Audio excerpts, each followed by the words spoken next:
AR Murugadoss గారి 'comeback' movie teaser వచ్చేసింది. 'Comeback' ఏంటి అంటే, ఆయన చాలా రోజుల నుంచి మూవీస్ తీయట్లేదు. ఆయన లాస్ట్ మూవీ 'దర్బార్' రజనీకాంత్ గారితో అది కూడా అంత పెర్ఫార్మ్ చేయలే. ఆయన రేంజ్‌కి తగ్గ హిట్ వచ్చి చాలా కాలమైంది. టీజర్ చూస్తే మాత్రం యాక్షన్ ప్యాక్డ్ ఉంది. సీరియస్‌లీ చెప్పాలంటే ట్రక్కొస్తుంది, కార్లను గుద్దేస్తుంది, బ్లాస్ట్‌లు జరుగుతున్నాయి, అన్యాయం జరుగుతుంది. ఇలాంటి చాలా డిఫరెంట్ ఫ్యాక్టర్స్ ఉన్నాయి. మెయిన్ స్టోరీ లైన్ ఏంటో తెలీదు. బట్ మన తమిళ్‌లో నెక్స్ట్ సూపర్ స్టార్ అంటున్న 'శివకార్తికేయన్' గారు హీరో. రీసెంట్‌గానే ఆయన 'అమరంతో 300 క్రోర్స్' క్లబ్‌లో జాయిన్ అయ్యారు. హీరోయిన్ ఈ మధ్య గట్టిగా అంటే గట్టిగా పెద్ద పెద్ద మూవీస్‌లో రూమర్ ఇనిపిస్తుంది. 'ఎన్టీఆర్ నీల్' మూవీలో గూడా ఆ హీరోయినే అంటుర్రు. మన 'రుక్మిణి వసంత్' ఆమె హీరోయిన్. ఇంపార్టెంట్ క్యారెక్టర్స్‌లో 'విద్యుత్ జంవాల్', 'బీజు మీనన్', 'ప్రేమ్' ఇలా చాలామందున్నారు.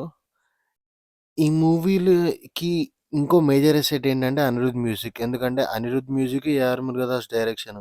'కత్తి' లాంటి సాలిడ్ ఫిల్మ్ వచ్చింది. ఈ సినిమా గాని హిట్ టాక్ వస్తే మాత్రం 300 క్రోర్స్ ఖచ్చితంగా కలెక్ట్ చేస్తదని నాకనిపిస్తుంది. Cinema title 'Madrasi'. నాకైతే టీజర్ నచ్చింది. ఇంట్రిగింగ్‌గా గూడా అనిపిచ్చింది. ఇంతమందికి టీజర్ నచ్చింది. ఎవరైనా టీజర్ చూడకపోతే ఇమ్మీడియేట్‌గా ఎళ్లి చూసేసేయండి. మన వీడియోని లైక్ జేసి, షేర్ జేసి, సబ్స్క్రైబ్ జేయండి.